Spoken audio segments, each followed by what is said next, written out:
Why bother with empty shelves at retail stores, waiting 3 days for a break to fill, or driving across town to find out your hobby shop closed at 4 when you always have a card show in your pocket? With Loop, you can instantly buy cards, packs, boxes, or into auctions with the click of a button, and do it all while chatting with some of the best personalities and the best community in the hobby. Download the Loop app now on iOS or Android. Loop, a card show in your pocket.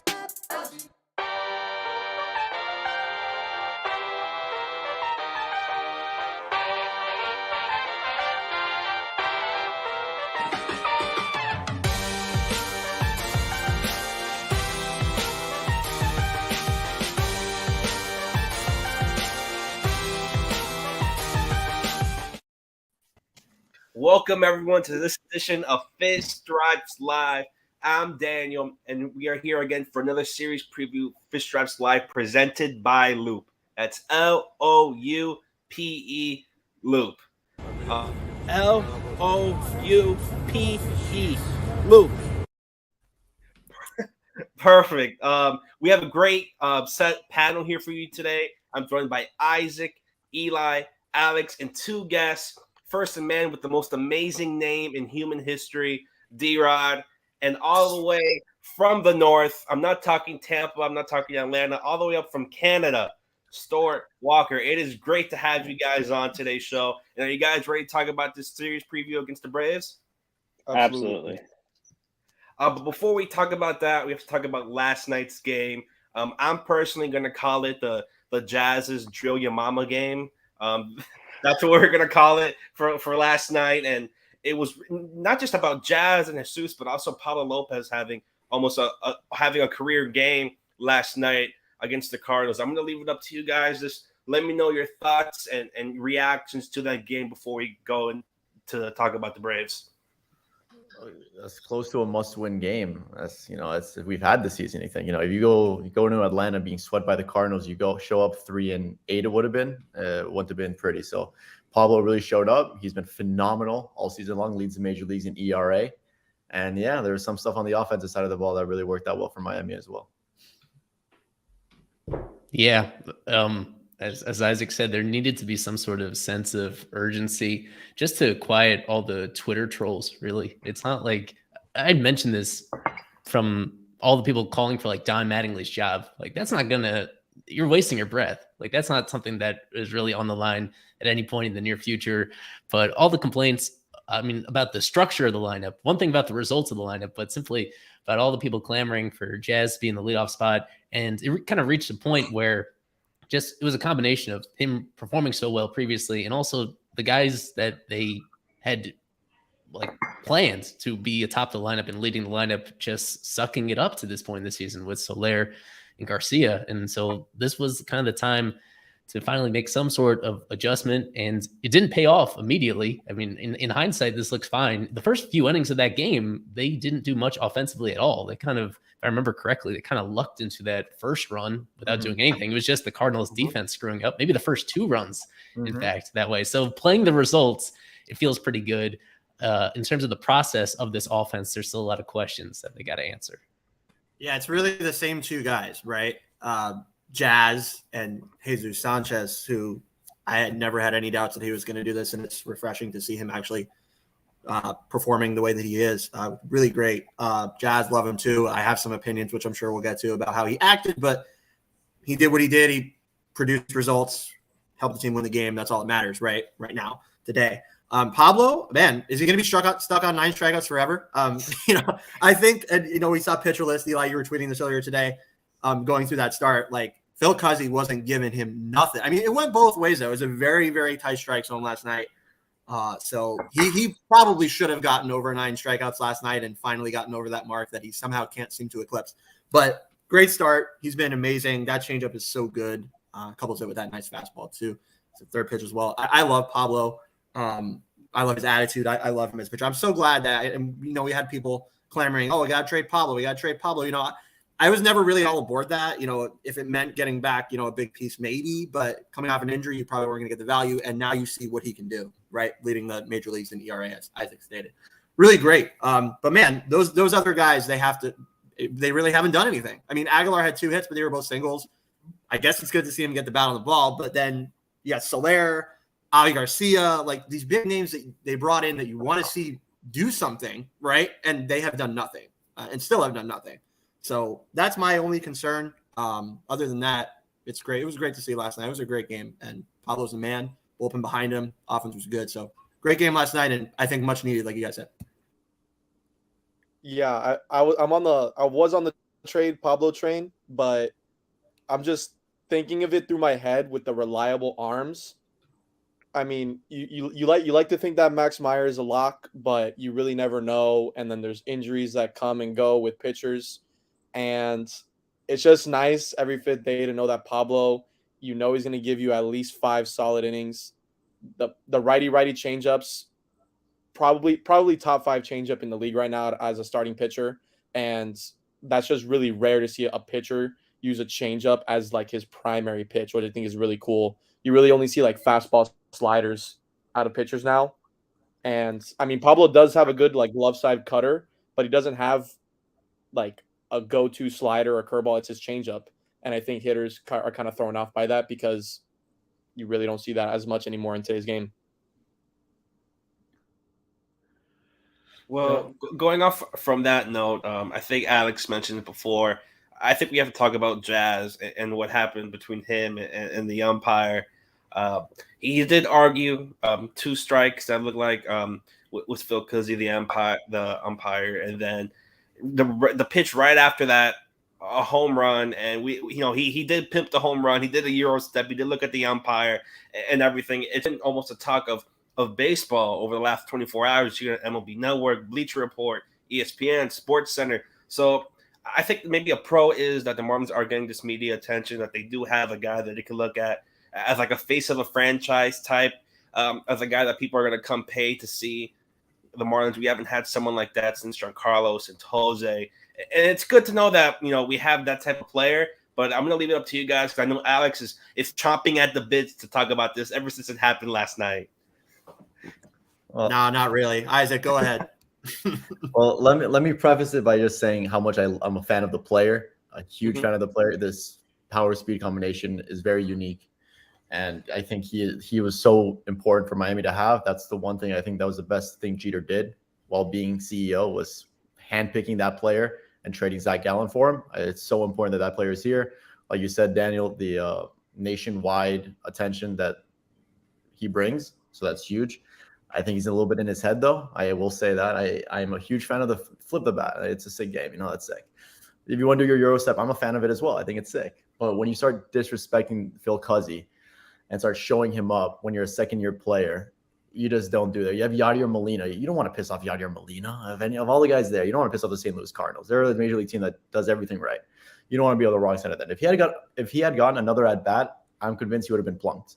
So I'm not saying that was right. I don't think they should have, but he probably would have been plunked for that. So I think he's got a lot of stuff to work out.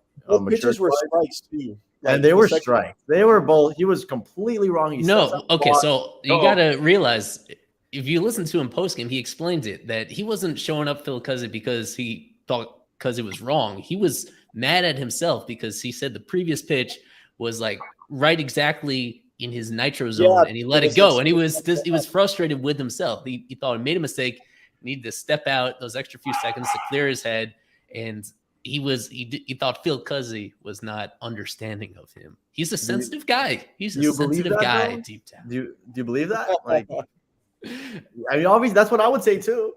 If I look back on the replay and say, "Oh shit, I was wrong." Yeah, I think there was also a point when you look at. I believe him. Like, now that you're not. I think I was going to mention after the 2 pitches that we saw from. The first pitch was controversial. Yeah, the second pitch was right down the middle. So maybe you're right. He was frustrated with himself for not swinging at that pitch. Yeah. But I think he wasn't happy with Phil Cuzzi all night long. He had been over 3 prior to that at bat. Yeah. But I do think there was some frustration with the umpire, and I think he's sort of, protected himself by saying, I'm mad at myself, guys. And yeah, when you round home plate and you give the umpire like, who's this asshole? You sort of lose the benefit of the doubt there. I don't know. I don't think he's a guy that really hides his intentions that much. That's what people love about him, that he is kind of direct with people, even when he doesn't have a good explanation in his head. Sometimes that he is kind of authentic in ways that it rubs you the wrong way sometimes. understandably so.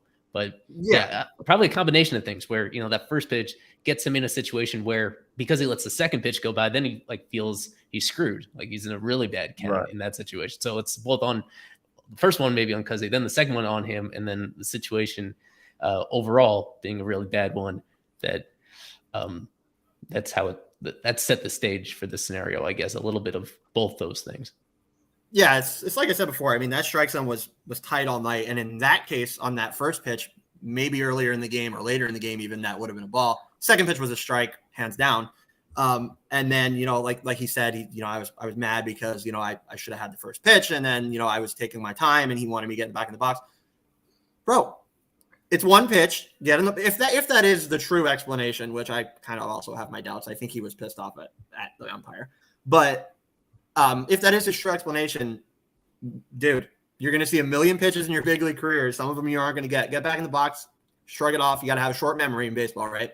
And go on to the next pitch. So, yeah, honestly, I think Isaac is right. I think he wasn't happy with the umpire with probably the first pitch, and then he rushed him back in the box, and Yadi's calling for the ball. And, and then he gets the home run, which is amazing. And Isaac, I 100% agree. Do your Euro step, do your Jordan shot around first base. I don't care. Do it. You earned it. You got the home run. Do it. What you don't do as a second-year player that is breaking into this league, as the best player on the team, is put yourself in a situation where you could be thrown out of the game.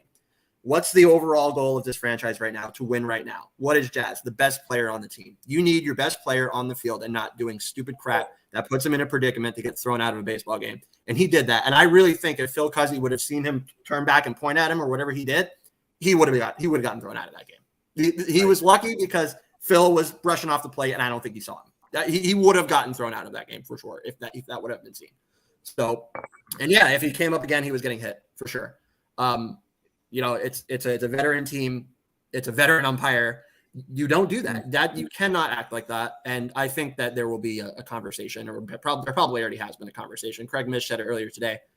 They need to clean that up, because this guy needs to be on the field and not putting himself in stupid situations. And I was texting with Craig last night about it as well. And it's in his head. He's in his head, no doubt about it. And it's become so blatant in the clubhouse and all over. Like, you could tell ever since I reported for that first full squad meeting in Jupiter, I forget the date. He walks around, like, he thinks he owns the entire league, and which is cool. I would too if I were that nasty at such a young age. But let's, I think, reel it back a little bit. It would behoove him a lot. I think he was praying that it went out, because it went out by about half a foot, and he wasn't even halfway to first base when it did go out. That would have been another problem in and of itself. His fly out in the first inning was actually hit way harder and hit way further than the home run ball. Yeah. So, and that was impressive. That's 101 on the outer half. That's just impressive bat speed. That was dope. Like, he's nasty. There's no question about it. I'm a huge fan of the talent. But I hope he's able to reel it in, because you don't see guys like Freddie Freeman and Mike Trout and Todd Helton doing those things. I know that's like the new wave of Acuñas and Tatises, but I don't think like Ozzy Albies does things like that. He's a superstar. It's just some players have that, I guess, extra edge to them. I was wondering, I saw a report. It's a little late, but the whole Twitter thing that happened with Jazz, Miggy Rowe said, or one of the other captains, I think it was Miggy Rowe, he said he didn't even need to bring up what happened with Jazz and have a conversation about that. That's a little concerning. I don't know, because like, as an older guy, like, I feel like you have to kind of sort of like mentor him, I guess, or just like keep him focused on like the team goal and not like create distractions within the clubhouse, because that's obviously going to be create distractions. Ever since Miguel Rojas threw out those comments post Jeter about how much I sort of maybe like, I don't see him so much as like the pure team captain. I think the team is missing that, because if Jazz is the best player, like I think Sandy and Jesus has something to say about that. But go ahead. Yeah. Like, maybe Sandy. Well, Jesus is just too goofy. I don't think him as a captain. I just think of him as like a really good player. I don't think he's nasty, like one of the guys that like is like. I think Sandy's like the super serious like captain. Like guy to look up to. But yeah, guys I like don't even Cabrera, think guys like Luzardo, they go up to Sandy for guidance all the time for sure. Yeah. But yeah, no, Craig mentioned on Swings and Misses today. Marte seemed to have been that guy, who is top. Well, he was the best player on the team when he was here, and he does have that veteran presence. So I think for a myriad of reasons, there was a mistake to not just throw him the bag when he was in a Marlin uniform. Would be nice. Would be nice. Imagine him. I told Craig Mish that on home opener. Like, imagine him and Real Muto up the middle for you guys. 90-win team.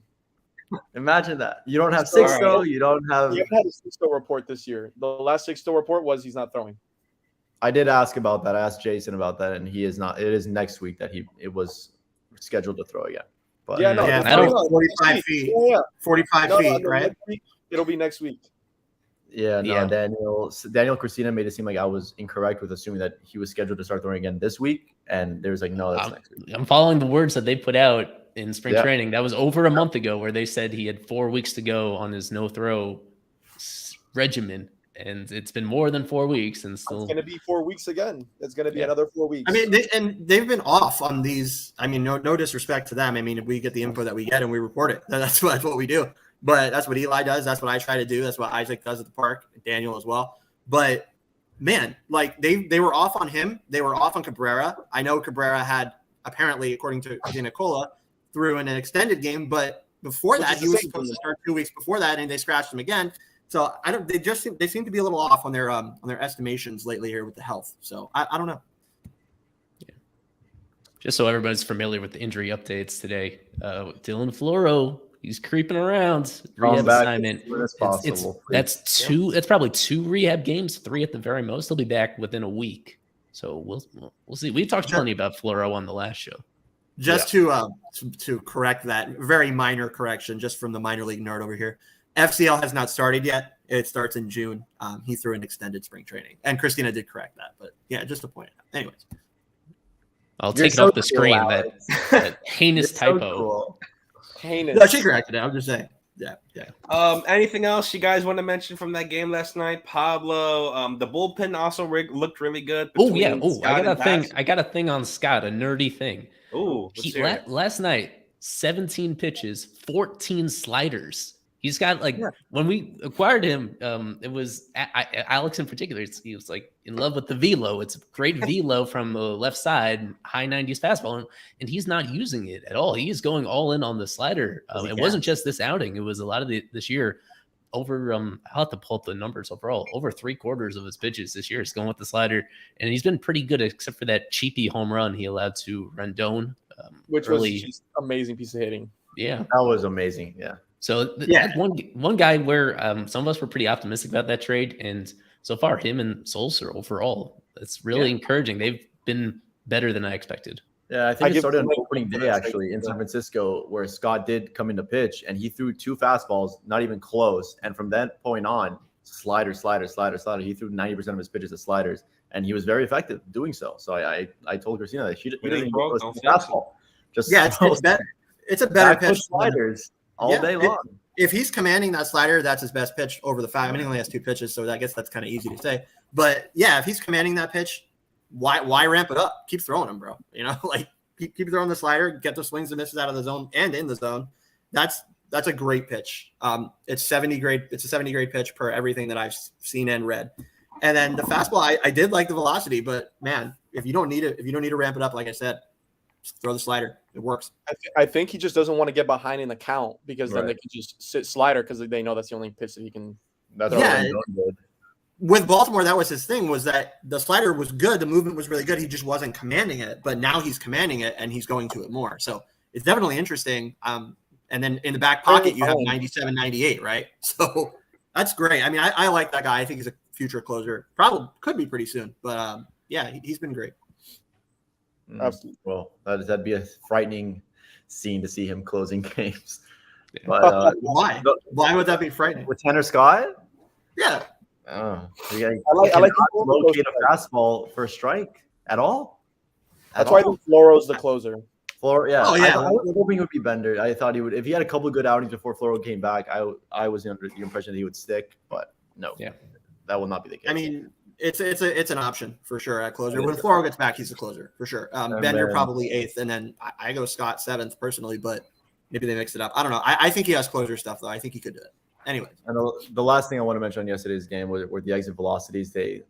Jorge Soler and Jesus Sanchez both with 114 mile an hour hits yesterday, which is great to see, especially from Soler. You know, Jesus Sanchez has it in him. You know, Soler has it in him, but to finally see him barrel one up, which I think for the first time besides the home run, that's nice to see. Good. We're not allowed to end this segment until hearing something from Stuart. Anything from that Cardinal series that stuck out to you? You could, even if it's something we already mentioned. Oh, just you guys were talking about the bullpen and coming in after Pablo yesterday. Both Scott and Bass had pretty good outings. I mean, just even looking at the box, 4 strikeouts, 2 of them, 2 each. I mean, you can't really ask for more. The bullpen was something I know I was a bit critical of, and a lot of people were going into this season wanting more and wanting something to be done and a lot of questions. But for the most part, they've been pretty solid and for me, as reliable or even more reliable than some of the starters, and just not letting things get out of hand. And it's been for me a big positive so far. Yeah, it has. Well, going now to talk about this Braves series, it'll be our first time looking at the new look Atlanta Braves, the 2021 World Series champion. They do have some new players. They did get rid of Freddie Freeman. They did sign Matt Olson. They signed Kenley Jansen, Colin McHugh, Darren O'Day, or really revamped that entire bullpen. And what have you guys seen from these Braves looking at so far this season? Because they're almost completely different compared to last season. I think that one change of Freddie really revamps their entire lineup, and also not having Acuna also makes them, we've seen them without Acuna. That entire World Series run was without him. And what have you guys seen from him so far this season? Well, the one thing is that they're without Adam Duvall. He is MIA. He is slugging 280, not hitting 280. He is slugging 280, and he's benched today, even though they're facing a lefty. So him having he was actually he's away from the family due to a family illness. I read. Oh, very convenient. That actually makes sense though, because he's still their everyday center fielder, and he had been playing. I think they're center fielder guys. They're center fielder every day. Yeah. So I kind of troll him jokingly because the fact that he is still playing like a confident center field at age 33, and that's wow. Like that was a big surprise last year's how insane his defense was. But so him not hitting has been a difference, but otherwise, yeah, it's a weird team. The Braves at this point in the season where some of the familiar names that broke out last year, Austin Riley is still great. He just got back from paternity leave, so now he has dad strength on top of the 30 home run power he already had. We saw how that helped Coop get his home run. I've ever seen. Marlins legend Marcell Ozuna also in the lineup for the Braves. That guy doesn't deserve to be spoken of. Yeah, that's going to be weird. That's going to be weird. But also Matt Olson. Rooting for him. Huh? Let me see the stats on Matt Olson, because he's had so far a really great season to start. This is a guy that the Marlins haven't seen almost at all. This is a new player they're going to see. No Freddie Freeman, Matt Olson. What have you guys seen from him, and how do you think the Marlins should prepare for a guy like that? I do know that I would say he's probably slightly the better overall player than Freddie Freeman, but I don't know. It's just going to be so refreshing not to have to face Freddie Freeman in that 2-3 hole every single day. Like I just know he was going to get a base hit off Trevor Rogers if he was facing him today.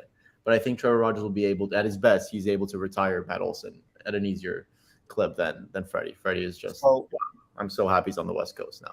That's the one thing I followed Matt Olson a good bit just because I had him in fantasy last year. Just absolutely amazing player. He has one tiny hole in his swing, and it's the up and in fastball. And Trevor has some solid velo, so maybe they can attack that hole. But he lays off pretty much anything out of the zone, and he's just, if you make a mistake, he doesn't miss it. It's so impressive because he swings like a 36-inch bat, like +1.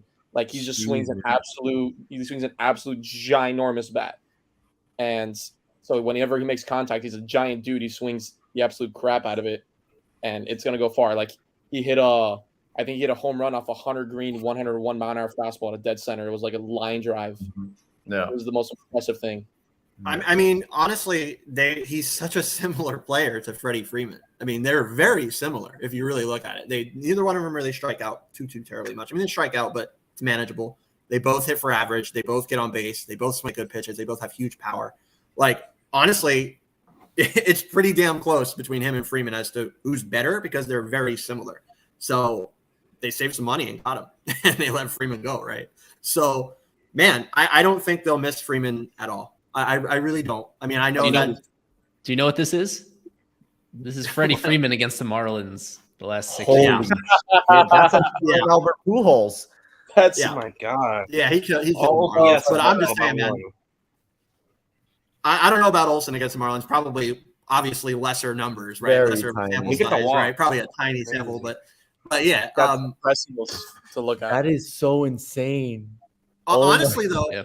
though, if Olsen stays in this division as long as Freeman did, or even close, he could be the same guy because he's such a similar player. I mean, I was looking at them side by side earlier, and they look very similar to me. So they're not going to. It's not a hole in their lineup. They didn't get rid of Freeman and fill it with nothing. They filled it with a very similar guy, and he's hitting 400 so far. So how can you argue, right? So yeah, I think he's Similar guy really- who's 4 years younger.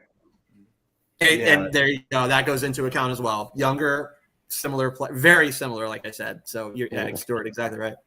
The scary part about that screenshot was that the biggest sample size was in 2021, and he's slugging 760. Like, that was his best season, where his OPS is 1277, near 1300 OPS, and that was the year that he had the most plate appearances. That's Hold on. bananas. Hasn't struck. Okay, let's see. Oh, okay, took it off. All right, it's back. No, He struck out I was 8 gonna say, times. He struck the out 8 walks- times. The walks and strikeouts. Look at 2017, 13, 2019, 12 walks, 8 strikeouts. 2021, 13 walks, 8 strikeouts. Like, that guy walked sees more than- pitching. He sees pitching, and he's good at hitting it. So You know what, there's no very way that Matt complete, Olson- very complete hitter. There's Olsen's no the way. same though. Olsen is very much the same. Anyways, Yeah, but there's no way that Matt Olson will be better than Freddie Freeman against Miami. I can tell you that with absolute certainty. maybe not There's no overall. Why would but- you say that, bro? He's Absolutely. gonna pop off this weekend now, guys. yeah, thanks, Isaac. Yeah, Jesus. that's how it feels, feels. And the man. Braves are coming off a series loss against the Dodgers, against Freddie Freeman. They lost 2 out of the 3, They're kind of pissed. thinking like the Marlins. So both competing for that spot in the division. And there was a player that we mentioned earlier, Ozzy Albies. Just how much does he bring, against the Marlins? And what should the Marlins be watching out for him? Because he's a switch hitter, top of the lineup, can hit home runs, could do everything. That's another guy to really look out for. That's a great tease, Daniel. And I think when people listen to that, they are dying to hear what we have to say. So much so that they're willing to wait 30 seconds on the other side of a loop ad for us to go into it. We'll be back in 30 seconds, guys, with the other half of this show. Why bother with empty shelves at retail stores, waiting 3 days for a break to fill, or driving across town to find out your hobby shop closed at 4 when you always have a card show in your pocket? With Loop, you can instantly buy cards, packs, boxes, or into auctions with the click of a button, and do it all while chatting with some of the best personalities and the best community in the hobby. Download the Loop app now on iOS or Android. Loop, a card show in your pocket. So, has anyone gathered their thoughts about Ozzy Albies and what the Marlins should be looking out for him against so far this series? I have a question. Is he still switch hitting? Like, does he still switch hit? Why? Yes, I think he does. Why? Why? He's listed as a switch hitter. I'm What do under you the have? belief that he just should just hit right-handed. All right, Why? for people He's just- unfamiliar, Ozzy Albies has really a humongous splits for a switch hitter because obviously the point of switch hitting is supposed to mitigate your issues on one side of the plate. But for whatever reason, he continues to do it, even though once again this year he is amazing against lefties, batting from the right side, and kind of meh batting from the left side. So, yeah. Right. Trevor There's a Rogers couple- has to work out for him. he's hit righty. Like, he's faced righties and hit right-handed before, and I think he's like 4 for 7 or something like that in his career. Like, he hits righties well. I don't know if you can pull up the split on Yeah, that. you know what? He's done it exactly one time this year, and he hit a homer against when he Why batted doesn't righty. Why doesn't he just do it? Was that off D Gordon or something? Well, yeah, I think so, but Yeah. I think that was off D Gordon. but even before that, he's faced right-handed pitching and hit righty, and I think he's been successful. Like Yeah. he should be a right-handed pitcher. I mean, right-handed hitter like full time. I just don't understand why. There's another player that has similar splits, but he's just like the perfect example of someone who just I don't know why he doesn't hit right-handed all the time. So something that's interesting about him, and Eli, you can put up his stats. This is against the Marlins. Yeah. Wow. So he's faced the Marlins in terms of plate appearances and at bats. He's faced the Marlins more than any other team, and his stats against them are pretty damn good. 271, 333, 420 with 9 homers in 71 games. That's pretty good from the leadoff spot, and he obviously knows Marlins pitching pretty well, right? So yeah, it's another guy to watch out for as a guy that can definitely get it started from the top of the lineup. We just kind of struggled last year against the Marlins. Yeah, I mean, so overall numbers are great. Yeah, last year it doesn't look like it was too good, 227, but overall he hits the Marlins. So maybe just a flash in the pan last year. Hopefully not. Hopefully the Marlins can shut him up. But overall, he's been really good. I mean, take out 2021 and look at the numbers in those first 4 years. Yeah. Right? So pretty good. See what happens this year. I mean, like I said, he knows his staff well. He's hit against them for all of his career. He knows what they're trying to do. The Marlins know what he's trying to do. So it's cat and mouse, right? So we'll see how they match up this year. Hopefully it's like last year. I don't know. I think last year was a fluke. I think this guy's a good hitter. The difference in OPS is what stands out. Against right-handed pitchers, he has an OPS of 750, about league average. Versus left-handers, he has an OPS of 952. He slashes 338, 369, 583 against left-handers. He does have 10 at-bats against right-handed pitchers as a right-handed batter, and he's 4 for 10. So D-Rod, you're very close. He's hitting 400 on righty crime, and he's hit left-handed against a lefty once, and he's 0 for 1 with a strikeout. So I would. If I were him, I would. I don't know why he. That would be a good idea. I would not switch it anymore. Yeah. It's kind of hard to ask a guy to drop it now. You know what I mean? Yeah. I mean, that's his routine. That's what he's used to doing. It's kind of hard. I mean, when you're a minor leaguer and you're coming up and, if you're like, Jose Salas, you can be like, hey, drop righty. You know what I mean? Like, it's hard for you. It's very hard to do that for a guy that's into that routine. It's into his preparation. So I don't think you'll see it. I don't disagree with you. I really don't. But I doubt you'll see it. And I think now we're going to talk about that. Go ahead. Oh, sorry. Obviously we got Trevor going today and then Jesus going Sunday. It's going to be something that gonna have to watch out for with Ozzy and the left-handed pitching that he crushes, because a hanging slider is going very far. Isaac, you're muted. It said, over under 1.5 home runs, and it's going to be an over for sure this weekend for Ozzy. Oh, that reminds me. I still gotta do fish picks. Guys, get your fish picks in on fishstripes.com like I'm doing right now. Hell yeah. You have what? 47 minutes. We give you a little leniency. Probably give you 1 hour. If you make them in the first inning of the first game, I let that go too. bit.ly/2022 fish picks. It's all over the site. It's on Twitter. It's everywhere. You'll find it. We have to talk about this pitching matchup today for the Marlins and the Braves. Looking at so far this season, it is 2 completely different starting pitchers. We have Kyle Wright, who's having a great start to his season, 11 innings, 1.64 ERA, 0.73 whip, and probably the biggest stat that sticks out to me, 15-1 strikeouts to walk. He's given up 1 walk and had 15 strikeouts. And then you look at Trevor Rogers, 6 innings, 0-2 record, 6 Ks, 5 walks, and the biggest number of them all, a 12.15 ERA. It is never good when your ERA can be a year. And it's just really what's happening with Trevor. So I'm going to leave you guys to this. Tell me what's wrong with Trevor. Do you think he can get out of it today, going up a tough lineup against the Braves? What's happening with him? The curious case of Trevor Rogers. Well, let's watch some highlights because I did put them together. This is his best start that he's had against the Braves in his career, where he was pretty lights out the first 4 innings of this one on April 15th, almost exactly 1 year ago today. There he is getting Acuna, and I think he struck out Albies at least once in this one as well. And then for whatever reason, randomly in the 5th inning, Pablo Sandoval, of all people, took him deep. You guys remember that? I do remember this game. I do remember this. So this is just the good stuff. This is just the strikeouts. This is him facing Ian Anderson. Doesn't get to do that anymore, unfortunately. Universal DH. There's Albies. Whoop. Those are some dogs. That's some Luzardo stuff right there in Anaheim. Yeah, so that's April 2021. That was when his stuff was as good as it was. His fastball command was as good as it was. I mean, in his last start, we know that what seemed to be a pretty big factor is that they were just picking up whenever he was going to use his changeup, and they weren't chasing it. They were getting who is this against? This is against the Cardinals, yeah. Where they just were able to the Phillies. That's right, the Phillies on a Saturday, where that was kind of a unique situation where they were just able to get themselves into really advantageous situations. And I don't even think they hit a home run in that game. They just like base runner after base runner, deep count after deep count, and they just wore him down. And then a couple inherited runners score. So that's just to say that his numbers this year are bloated. Obviously, I'm not quite as worried about him as those numbers would indicate. But still, you know, the honest evaluation of him is that he hasn't been quite the same ever since like the first half of last year. You know, the combination of stuff and command just hasn't been quite the same. And now he's going through a league that has a universal DH. He's going through a Braves team that even before was putting together pretty good like performances against him in terms of working those deep counts and not whiffing as much as other teams. So this is a big test for him.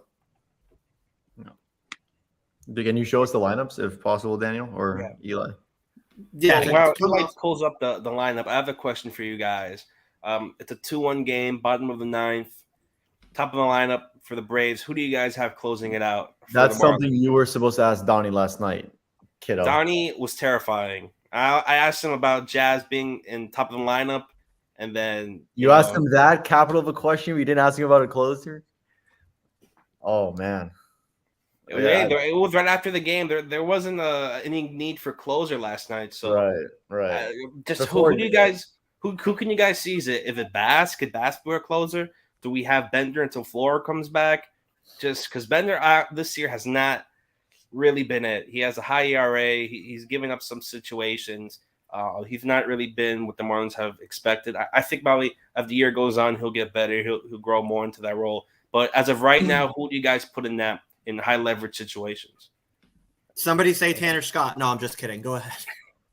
I think for the first time you might see sort of a closer by committee thing where if you have the top of the order and you have Olsen right there in the middle, you could see Richard Byers, someone like that. But yeah, it's really thin. Eli mentioned Cole Sulser, but it's not the situation you wanted to be in April. It's sort of deja vu to last year where you have an extremely shaky ninth inning situation. So maybe they give Bender one more shot. I wouldn't do it, especially in this ballpark against that team. I wouldn't do it, but we'll have to see.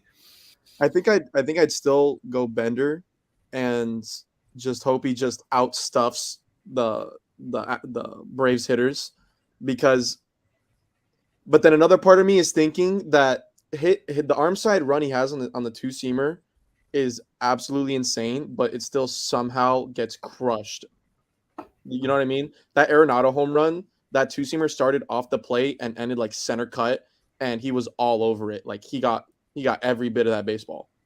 So a part of me is like he has the closer stuff and he has the movement that you want out of a closer, but somehow, some way, he still always gets hit. So that's the caveat, and I just don't get why. And I asked him about that pitch, and it was a good pitch. Like it wasn't a fastball right down the middle. It was a good two-seamer that was the inside part of the plate, and he goes on to say that that's why he's one of the best hitters in all of Major League Baseball. He got to it. He guessed correctly, and he hit it out 300 and something feet. So he wasn't upset with where that pitch ended up at all, which I agree with him. It wasn't a bad pitch. He's got the stuff for sure. But since the sticky stuff, crackdown, he has not been nearly as effective. So I think that's the main thing with Bender. 2 years ago. There was after the crackdown, he all of a sudden he had that one outing actually against the Braves where he went like 2 perfect innings, struck out 6 straight guys that raised my eyebrow. I'm like, whoa, he figured it out. And then from there on, pretty much was kind of the line of demarcation after that amazing outing, which was like early July, late June. Since then, it's been a typical middle relief arm, not even a trusty setup guy, honestly, just somebody that is part of your bullpen and can be part of your solution. But maybe they give Cole Sulser a shot. He closed in Baltimore. He has a great changeup. I mean, he's 93, 94, but we see a lot of good closers that are 93, 94, and they have success. Maybe they gave him a shot. I mean, God Yeah. forbid they had Jordan Holloway in this 10-man bullpen, right? But no, I think I would love to have him. yeah, exactly. Yeah. Great curveball. Anyways, I think it has to be Bender. It has to be. I mean, if they put Richard Blyer into a one-run game, I think people are going to freak out. I think people are going to freak out. Like, I know he gets the ground balls. I was like, yeah, I know. And maybe you're right. Maybe they do something like that. But I'm not saying what I would do. I'm just saying what I see Donnie. yeah, do. no, what they could do. Yeah, I got you. I know. But yeah, I think it has to be Bender still, even though he struggled, like you guys said. But Sulcer's not that far. I think if Bender gets another shot and is bad again, then it would be the only other guy really that has the stuff to lock it down really is Sulcer, because he has 3 pitches, even though he's only like 94 tops, like you said, D-Rod. So yeah, it's Bender for now. And Floro's not far away, so they're going to make do, I think, with Bender until Floro gets back. But it's Floro's spot when he gets here.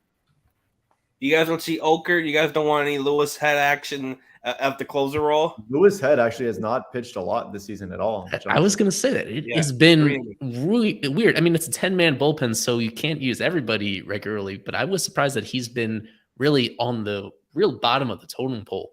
3 2/3 innings in 2+ weeks. That is unusual. He also doesn't have any strikeouts against in any of those 4 appearances. That's something I actually hadn't noticed. So for whatever reason, I'll have to dig into that a little bit further as to why his stuff isn't looking quite as sharp as it did last year. And only 3 guys above 5 innings in relievers for the Marlins. There's 2 roster spots that have to get cut after April. Is that correct?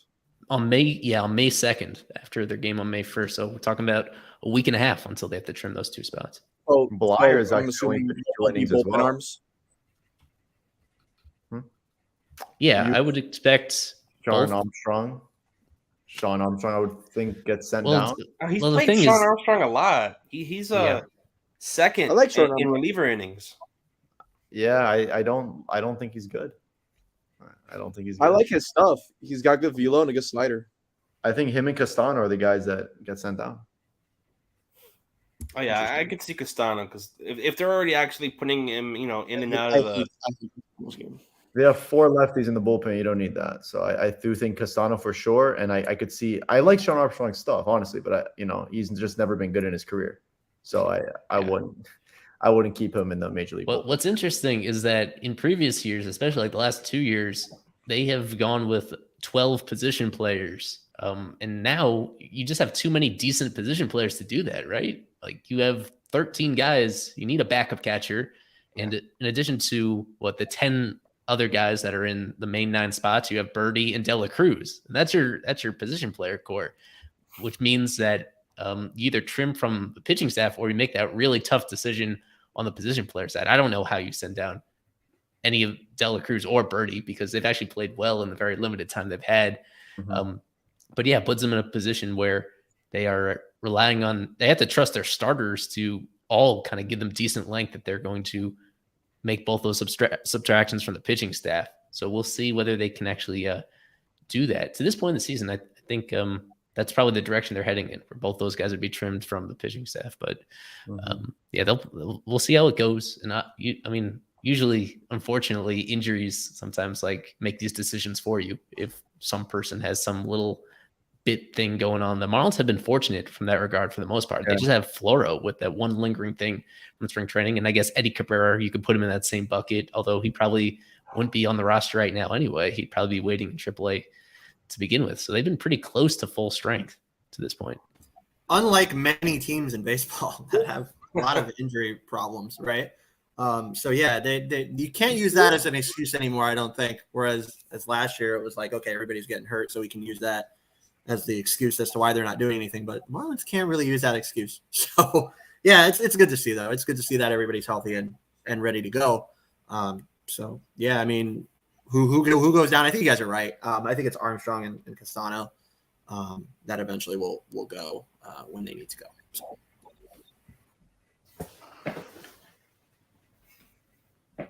You're live again, Daniel. We're back. All right. I don't know what happened. It just went off for me. I'm not sure. Is there anything you guys want to mention before we go in predictions? I think we have maybe around 10 minutes before predictions. Anything you guys want to talk about? Closer, bullpen, anything from these lineups that really stand out to you? Well, let's see Yeah. what. Go ahead. Yeah, I'm wondering. Wendell's sitting today. I wonder if that's a day off, but obviously, Wendell handles right-handed pitching way better than Miggy Rowe. But I mean, I guess Donnie just wants Miggy Rowe in there consistently, no matter what. Yeah, Donnie loves to choose the strangest times to give his established veterans off days. And I think this is a perfect example of that because Wendell, how are you not going to start your third best player so far this season? And like in a first of 3 against the Atlanta Braves. So that was just strange to me. I'm with you, D-Rod. He should have definitely been in the lineup. I mean, I agree with you, but I mean, BA had a great game last night. I mean, it's great to say that for the first time this year. What did he do? Walked twice, had a hit. You know, I think he was good last night. So I agree. It should be Wendell in there, but I mean, these he wants to get everybody playing time, and you understand that. But you got to play your best players. I mean, every game counts. Play your best players. Just do it. So yeah, I don't know. 5-7 start. You got to get wins. Right. I mean, yeah. I don't. So, yeah, I don't know. I do think the last time the Marlins faced Kyle Wright was in the postseason, Game 3, I believe it was, because I think Anderson was Game 2, and I guess maybe Donnie wants to have those guys that were in that game, like Miggy Rowe and like Cooper, like Rojas, all in the line to face him again because he shut them out. Kyle Wright did shut out the Marlins in Game 3. Usually the excuse, Isaac, is like the platoon matchup, right? The lefty-righty matchup. Well, he's going against that in this case. Right? Yeah, that's why. So, it's so inconsistent. I don't know. It's so inconsistent. You're going to sit Jazz against the lefty, but you're going to play Miguel Rojas, who is significantly better. He has almost Ozzie Albies splits against left-handed pitching. I mean, I'm not saying he does this. Those of you guys maybe that were in the clubhouse, maybe you can tell us if there's a dartboard in there. Does he really just throw darts at the wall and see who sticks? Or like, is that really a thing? Like, I don't know. It seems like it's not too far off though, because some of these decisions are just all over the place. And I hate second guessing lineups. I hate when that's all over Twitter that, oh, Donnie did this and Donnie did that. But some of the decisions are interesting to me, to say the least. I'm interested to see maybe another shakeup. In the 2-hole, you like a little bit more contact. Maybe a Jazz Wendell 1-2 at the top of the lineup. That'd be something interesting. And kind of maybe give a little bit more length. You have Cooper, like maybe 3-hole, and then GZ 4, BA 5, something like that. I don't that's something I was thinking about. I don't think they're going to put the 2 lefties back to back in any situation, just because they're so scarce anyway to begin with for this team. So I do think they're going to continue to spread them out. But I'm with you that I don't think Soler should be hitting third. That's the reason. No one here is a fan of leadoff Soler. No, not a fan of leadoff. Not anymore. I mean, hit him. To add to on to that, Aggie 5th, got to stop. I know he had 2 singles last night. He's got to get out of an RBI spot when he's struggling like this. That's it. Plain and simple. You got to move that guy down. You have to. He has one tool, and it's JD Orr has more power at the moment than Jesus Aguilar. Honestly, what was the last time we got an extra base hit? Do you know that? 2021 last year. Right, but like August, did he send it out today, Isaac? Eli. That like him. What's the guy's name from Kansas? I think he used to be on Kansas City. I think it's Toronto now. Like the names that he's in company with for no extra base hits are just like, wow. No, they're good names too. Like Joey Gallo is one that's got a lot more heat for. The one that stood out to me was Adalberto Mondesi, I think was. The one that really stood out to me was Jesse Winker. Him not having an extra base hit. Jesse Winker's actually crushing the ball, which is great. Like the Baseball Savant page, like he's actually hitting the ball like hard. That was a surprising one. I guess there's some decent names on that list, but the one that stood out to me was Mondesi. I'm like, wow, you're mentioned in the same conversation as that guy. It's kind of tough. So I have an interesting question. How far along a leash do you think the front office is giving Aguilar to get going before they realistically call Lewin up? Because Lewin's hitting over 300 and slugging like 580 in AAA right now. The frustrating part is that they could have handled the situation in the offseason. We talked about exactly it all. Right. They could have fixed that problem, but they chose not to. I think Aguilar could have netted a reliever, no problem. Because I do think this is like worst case scenario. Because I was an advocate for keeping him and Cooper both, because something's gonna happen. But now they're both like playing in the major leagues, taking up a spot for Lewin, and they're playing like well enough where it doesn't justify either cutting him, moving on, or trading him. So you can't get anything for him. and you have Lewin, he would bring so much just defensively, because they've had some problems at first base defensively a lot. That they lost opening day because of that, and then they Jazz is bad throw. Like they've been some really bad, sketchy first base defense. So I think if Lewin is up there, that saves He's him fun at to least. watch on defense. He's so fun to watch on defense. He's phenomenal, and he's no fun to watch. Period. He's fun to And watch. he's- Period. And my thing with him is, and I say this to you guys all the time. I said it to you guys about Sanchez last year when they weren't calling him up. This guy's kind of been through it. I mean, they were calling him up last year to play the bench. We all know that. And then he goes back down. He just kept performing, kept hitting. And then, this year, I thought he had a pretty good spring training and definitely should be on this roster as the everyday starting first baseman. Definitely, for sure. I mean, maybe you swap him out at DH. I don't think so because of the defense that he has, right? So, no. I disagree with this comment that's on the screen that Aguilar is better than Lewin Diaz, but that's okay. Thanks for putting that one up too, Eli, by the way. Anyways, Lewin does a lot more in terms of being a one-dimensional player. I don't think Aguilar's bad on defense, like for his size especially, but Lewin is Gold Glove. Gold Glove, hands down. And the power potential is very similar to Aguilar. So, and look at the age, right? I mean, Aguilar's on an expiry contract. We've talked about that. That was the guy to go. And you would have looked really good right now. I mean, maybe Aguilar's doing better in a different place or something. I don't know. We can't tell that. But judging by his results so far this year with the Marlins, you would have looked pretty good for that, especially if Lewin would have made it translate to the pros from AAA, which I definitely think he would. So yeah, they missed the boat. They should have traded Aguilar, and Lewin would be here, but they didn't do it, and here we are. And my last point, D-Rod, hold on, real quick, and I'll leave it as a question for you guys to answer. What do you think that says to Lewin Diaz, who all he's done is perform? He's come up and sat on the bench. He's done everything the organization has asked him to do, and now you have his spot blocked still somehow. I don't know. I think that will get resolved at the deadline. I predict Lewin will finish the year with more at-bats at the big league level than Jesus Aguilar on the Marlins. That's what I think. I think Aguilar gets dealt at the deadline regardless of where they're at, regardless of if he's hitting 330, like somehow gets on an absolute tear, maybe they hold on to him. But at the deadline, I think they ship off Aguilar because he's going to walk in free agency, and Lewin is going to come up and he's going to take over the everyday first base job, and Cooper hopefully plays a good amount of games at DH. I was going to ask you guys that. I was going to ask the question, and DR just made it perfectly. Just the deadline is here. Is there any guys you could see the Marlins trade? You mentioned Aguilar, could BA, Pablo. Maybe Pablo gives him a big return. Just what players do you think could be traded at the deadline when it does approach? I know people love to talk about this, but it is April 22nd. We have April 22nd. Already think about it. We're trying to win. No one thinks about it. Right? The one guy who we can talk about that it was mentioned at Swings and Missions as well was what to do with Pablo. Obviously, no one wants to trade on it. I don't think they will. But he made a point. Pablo's free agency soon. You got to make a decision with that particular player. That's about it. Everyone else, we'll see where they are in June, and then you can start maybe having these hypothetical discussions. But it's April 22nd, guys. Next thing you know, it's August, and the Marlins are 20 games under 500. I'm just saying, it's always good to look ahead. But we do have a couple more minutes before the game starts. I think it's a good time to do predictions. We'll do a little extended prediction time. So for the people that are new, we have series prediction. How many games do you think the Marlins will win? Will they get swept? Will the Braves win? And also, I'm going to need your MVP prediction. The player who stands out, the best player in the series, could be from the Marlins, could be from the Braves.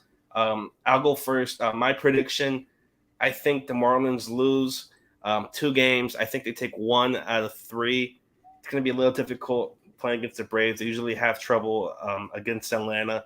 And for my MVP, I'm going to go with Matt Olson. I think Matt Olson is probably just going to demolish the Marlins. I predict he's going to have a home run. I think every game they're going to have multi-hits. That's my prediction for that for Matt Olson. I think he's going to be the MVP. Marlins take 1 game. And good thing to have the Nationals next because that's another series preview that's going to probably go pretty well for the Marlins. So we'll go up to Stuart. What's your prediction and MVP? I think Miami's going to take this one 2-1. Trevor Rogers is going to go back. I think I'm hoping anyway he comes back for my fantasy team, if nothing else, into all-star form. and it's the April 15th start rather than any of the other ones. And then next game on Saturday, I think Eliezer, he'll keep things consistent. And then I'm not totally sold on Jesus Luzardo yet in terms of staying at this level. I think that's the game we drop on Sunday. And out of left field, Jorge Soler for the MVP. We all know he's going to get going at some point. His numbers, his bat is too powerful. He's too good of a hitter to keep this up all season long against the team that he won World Series MVP with, against the team he came from before coming to Miami. I think he's going to have the breakout for the season this weekend. MVP for me. The Soler Before you guys jump in, yeah, go ahead. Well, no, I'm just saying if Soler is being presented his World Series ring today from Atlanta, or that's on Saturday. Tomorrow. Saturday. Tomorrow. Oh, okay. So next up for predictions, we'll go with Isaac, series prediction and MVP. Eli, did you have something to say before that? I wanted to go to Kevin first because you know how much he loves prediction time. So he wrote me an essay about his pick. He sent me the same thing, the same exact thing. You didn't send it to me. What a dick. He's going with the Marlins to win 2 out of 3 to lose tonight, lose the series opener, win on Saturday and Sunday with Jazz Chisholm Jr. as his MVP, and he has a lot of other details in here that I guess people have to take a screenshot if they want to. Cartwright has been phenomenal this season, posting a 1.64 ERA. As Trev has just been out of place. I think Trevor bounces back, but not good enough to win it for the Marlins. In game 2, Ian Anderson hasn't been good, although he dominates. We'll skip to the last line. No. I'm taking it off. That's enough. People, they've had their screenshot. If they're really that interested in Kevin's analysis, you can listen to more of Kevin on Fish Stripes Unfiltered. New episode coming out tomorrow morning, right here on our YouTube. In one line, he had to go the entire route. I love it. Is he trying to take over Nicole's job, Eli? Like, what's going on there? Anyways, go ahead. Isaac, prediction. I think it's gonna be a very tough series. You know, as always it is at Truist Park. I think they lose 2 out of 3. They win tomorrow with Eliezer, I believe it's tomorrow. So, and I do think Jesus Sanchez will actually be. I know, like, I'm picking them to lose. I think Jesus Sanchez will be the most valuable player. You know, the first Sunday at Truist Park every single year, they're winning 6-2 and they blow it in the ninth somehow. It's like clockwork. Every day game in that ballpark in Atlanta, the bullpen will single-handedly blow it. And this time it's a Luzardo start. So Luzardo's going to go 6 innings, pitch well, have 8 Ks. And it will be Bass, it will be Sulcer, it will be Okert, who completely unravel in the 9th and 8th inning and blow it. So it'll be 1 game, 1 win for Miami this weekend. Hopefully I'm wrong. Eli. I have been waffling between this because I like to lean negative. Yeah, no, I'll stay true to that then, because all the stuff you're saying is kind of true. They always do to find a way to screw up these really close games against the Braves. One bold prediction I had entering the season is that they would win their season series against the Braves when all is said and done, but I don't think this is going to be on the right side of that. A lot of it's going to hinge on how Trevor does tonight, but yeah, I will err on the negative side, say the Marlins will win just 1 out of the 3 games, go 1-2. Series MVP, let's give it to Marcell Ozuna. Yeah, just something. I hope I'm proved wrong, but villains always start out on top in the storyline, so it's okay. Yeah, so I think he's going to have probably 3 extra base hits in this series, 3 or 4 RBIs, and he's going to make the difference in at least one of these games. D-Rod. So the fan in me is just 2 out of 3, no problem, take care of business, but I'm also very realistic. So I'm going to go Marlins salvage the Sunday game on the Luzardo start. I think Trevor has a bounce back outing, but like 5 innings, 3 earned runs is something I could see coming out of Trevor today, like a good amount of Ks. Eliezer, I think Eliezer's so meh. Like, good guy, great family, but I just think he's so meh. Great family. And the Braves are going to easily handle Eliezer, I think. And I like Luzardo's whiff capabilities against the Braves, and I think against who's starting on Sunday for the Braves? Bryce Elder, I believe. Bryce Elder. I think that's a game that the Marlins take. I think they just salvage the third game, avoid the sweep, and then go on to Washington. Hopefully have an even road trip for the next week. And then my MVP for the Braves, I'm thinking Austin Riley has a good weekend. Coming off being a dad, he's gonna pop off. I just feel it. He's one of the largest humans I have ever seen, like up close and personal. Like he could be like a football tight end. He is a massive dude. Alex, let's hear it. Yeah, I mean, D-Rod basically just took almost my exact prediction, but I do agree with you, D-Rod, Isaac, and Eli that they win one game. I think it will be the last game with Luzardo. Loved what I've seen out of Luzardo. This guy Elder, pretty sure he's a rookie. 4.5 ERA so far.